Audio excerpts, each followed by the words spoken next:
Hello students, welcome to the PND coaching classes learn easily and smartly. तो आज हम पढ़ने वाले हैं मॉडर्न पीरियडिक लॉ के बारे में। ओके, तो चलिए करते हैं स्टार्ट। तो इन द ईयर ऑफ 1913 से 1914 तक के एक साइंटिस्ट आए सामने जिनका नाम था H.G.J. मोज़ले। ओके, तो ये साइंटिस्ट जो मोज़ले थे उन्होंने डिस्कवर किए एक एटॉमिक नंबर के कंसेप्ट को, यानी कि एटम्स के पास एक एटॉमिक नंबर भी होता है उनको डिस्कवर किया गया था साइंटिस्ट मोज़ले के थ्रू। एंड साइंटिस्ट मोज़ले के अकॉर्डिंग उन्होंने ये बताया कि जो फिजिकल एंड केमिकल प्रॉपर्टीज़ होती हैं एलिमेंट्स की, ओके, एलिमेंट्स की जो फिजिकल एंड केमिकल प्रॉपर्टीज़ होती है वो डिपेंड करती है उनके इलेक्ट्रॉनिक कॉन्फ़िगरेशन पे या फिर इलेक्ट्रॉनिक अरेंजमेंट पे।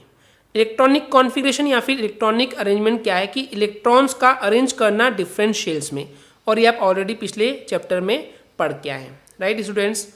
तो देखिए, जो साइंटिस्ट मोज़ले थे उन्होंने ये बोले कि जो किसी भी एलिमेंट की फिजिकल एंड केमिकल प्रॉपर्टीज़ होती है वो डिपेंड करती है इलेक्ट्रॉनिक कॉन्फ़िगरेशन पे या इलेक्ट्रॉनिक अरेंजमेंट पे।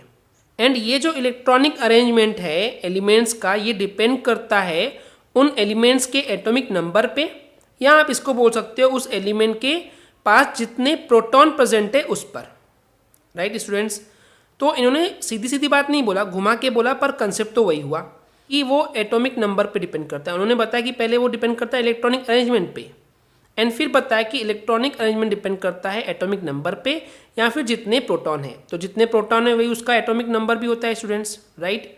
वही लिखा हुआ है कि एटॉमिक नंबर किसी भी एक एलिमेंट का कितना होता है जितने उसके पास नंबर ऑफ प्रोटॉन प्रेजेंट होते हैं उसके न्यूक्लियस में। ओके, तो इसके अकॉर्डिंग साइंटिस्ट मोज़ले ने ये कंसीडर किया, ये माना कि अभी तक के सारे ही साइंटिस्ट जो कि एलिमेंट के क्लासिफिकेशन पे काम कर रहे थे वो सारे के सारे साइंटिस्ट जो हैं वो बोल रहे थे कि एलिमेंट का क्लासिफिकेशन के लिए जो बेस कंसेप्ट है, जो मेन कंसेप्ट है, वो एटॉमिक मास है। लेकिन साइंटिस्ट मोज़ले ने ये बोल दिए कि अब ये एटॉमिक मास के बजाय एटॉमिक नंबर से ज़्यादा इंटरेस्टेडली डिपेंड करते हैं।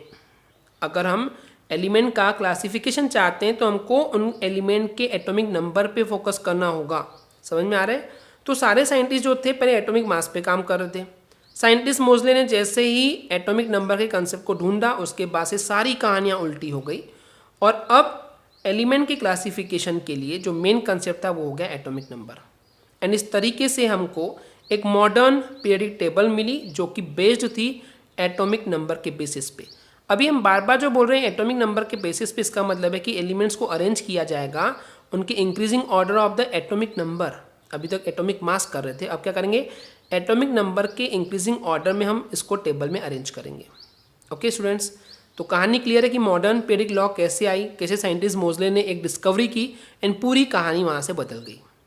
ओके, तो अब बात आती है कि ये जो मॉडर्न पीरियडिक टेबल का जो लॉ है जो कि साइंटिस्ट मोज़ले ने दिया था वो था क्या, चलिए देखते हैं। तो ये एक्चुअली जो लॉ है जो साइंटिस्ट मोज़ले ने दिए, तो मोज़ले के अकॉर्डिंग जो एलिमेंट्स की फिजिकल एंड केमिकल प्रॉपर्टीज़ हैं वो पीरियडिक फंक्शन है किसका, एटॉमिक नंबर का। इसका मतलब ये है, इस सेंटेंस का मतलब ये है कि एलिमेंट्स की chemical and physical properties repeat होती है। पीरियडिक मतलब रिपीटेशन। तो एक सर्टेन एटॉमिक नंबर के बाद, यानी कि atomic number, fix atomic number के बाद एलिमेंट्स की फिजिकल एंड केमिकल प्रॉपर्टीज़ जो है वो रिपीट होती है। समझ में आ रहा है, पीरियडिक मतलब रिपीट होती है।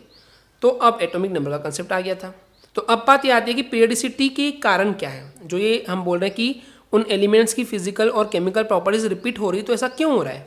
तो सबसे पहले पीरियडिसिटी क्या होता है, तो हम पीरियडिसिटी को डिफाइन कर सकते हैं कि जब इन एलिमेंट्स को मॉडर्न पीरियड टेबल में अरेंज किया गया तो क्या हुआ कि एक ही ग्रुप में एक एलिमेंट के नीचे जो दूसरा एलिमेंट आया उनकी physical and chemical properties same थी, बट उनके एटॉमिक नंबर में कुछ गैप्स थे। ठीक है, ऐसा नहीं कि एटॉमिक नंबर 1 के नीचे एटॉमिक नंबर 2 आ गया, ऐसा नहीं था। समझिए इस चीज़ को। ओके, तो यहाँ पे कहीं ना कहीं कुछ गैप्स थे उनके एटॉमिक नंबर पे, बट उनके फिजिकल एंड केमिकल प्रॉपर्टीज जो है वो सेम हो रही थी, पीरियडिक हो रही थी, रिपीट हो रही थी। ओके, तो अगर हम चाहते हैं कि इस पीरियडिसिटी के कारण को स्टडी करना चाहते हैं तो उस केस में हमको ये समझना होगा कि जो सिमिलर प्रॉपर्टीज़ हैं वो रिपीट कैसे हो रही है और क्यों हो रही है। ओके, तो चलिए थोड़ा सा डीप लुक यानी कि क्लोज लुक देखते हैं इलेक्ट्रॉनिक डिस्ट्रीब्यूशन पे। यानी कि जो एलिमेंट्स थे जो कि एक ही ग्रुप में आ रहे थे, उन सारे के सारे एलिमेंट्स के अगर हम इलेक्ट्रॉनिक डिस्ट्रीब्यूशन देखते हैं या फिर इलेक्ट्रॉनिक कॉन्फिगरेशन देखते हैं या फिर इलेक्ट्रॉनिक अरेंजमेंट देखते हैं तो हमको कारण समझ में आ जाएगा। जैसे कि एग्जांपल के लिए हम ग्रुप नंबर 1 को देखते हैं जहाँ पे एल्कली मेटल्स थी। तो फर्स्ट ग्रुप में जो एल्कली मेटल्स थी वो कौन सी होती है? Lithium, sodium, potassium, rubidium, caesium, francium. इसका एटॉमिक नंबर होता है 3, लिथियम का, सोडियम का एटॉमिक नंबर 11, पोटेशियम का 19, रूबिडियम का 37, सीजियम का 55 एंड फ्रांशियम का 87। अब अगर मैं इनका इलेक्ट्रॉनिक कॉन्फिगरेशन बनाऊँ तो क्या लिखूंगा? 1s2 2s1। आई होप आपको ये इलेक्ट्रॉनिक कॉन्फिगरेशन बनता होगा क्योंकि मैंने आपको ऑलरेडी पिछले वीडियोज़ में पढ़ा चुका हुआ है। ओके, इसका इलेक्ट्रॉनिक कॉन्फिगरेशन करेंगे तो 1s2 2s2 2p6 3s1। इस टाइप से सारे एलिमेंट्स के जो है वो इलेक्ट्रॉनिक कॉन्फिगरेशन देखे गए। तो ऑब्जर्व किया गया कि सबसे बाहर वाले शेल में सबके पास एक एक इलेक्ट्रॉन है भैया। यहाँ पे आप देख सकते हैं, right? 2s1 3s1 4s1 5s1 6s1 then 7s1। तो सबके आउटर मोस्ट पे सबके बाहर जो है एक ही इलेक्ट्रॉन है। तो यहाँ से समझ में आया कि पीरियडिसिटी का कारण क्या है, क्योंकि इनके इलेक्ट्रॉनिक कॉन्फिगरेशन जब हमने देखे तो सबके बाहर वाले शेल पे एक इलेक्ट्रॉन था। क्लियर है इतना? आगे देखते हैं, समझते हैं थोड़ा थ्योरेटिकल पॉइंट ऑफ व्यू से। तो जब यहाँ पे इन इलेक्ट्रॉनिक कॉन्फिगरेशन की स्टडी की गई तो ये पता चलता है कि ये क्लियर हो जाता है कि इन एटम्स के पास सिर्फ और सिर्फ एक ही इलेक्ट्रॉन है उनके वैलेंस शेल में। वैलेंस शेल मतलब सबसे बाहर वाले शेल पे या सबसे बाहर वाले ऑर्बिट पे। तो इसका मतलब ये है कि क्योंकि इन सारे एलिमेंट के वैलेंस शेल जो है वो सेम है, ओके, यानी कि इनका इलेक्ट्रॉनिक कॉन्फिगरेशन जो है वो कहीं ना कहीं रिपीट होता है ग्रुप में। तो इस वजह से इन सारे एलिमेंट्स को एक ही ग्रुप में रखा गया क्योंकि इनकी physical and chemical properties same थी। And physical and chemical properties same होने की वजह ये थी कि इनके सबसे बाहर वाले शेल में एक एक इलेक्ट्रॉन ही थे। बट क्वेश्चन आता है कि इनके एटॉमिक नंबर में डिफरेंस कितना है? तो वो डिफरेंस है 8 8 18 18 32। ये वो नंबर है जो आपको पता होना चाहिए। हर केमिस्ट्री के स्टूडेंट को ये नंबर पता होता है। क्यों? क्योंकि इस नंबर को हम बोलते हैं मैजिक नंबर। क्या बोलते हैं स्टूडेंट्स इसको? Magic number. Why we are calling it magic number? बताता हूँ मैं आपको। क्योंकि ये नंबर ही बताता है कि अगला एटम का एटॉमिक नंबर कितना होगा। 3 में +8 किए तो आ गया 11, 11 में +8 किए तो आ गया 19, 19 में +18 किए तो आ जाएगा 37, 37 में +18 करेंगे तो 55, 55 में 32 प्लस करेंगे तो हो जाएगा 87।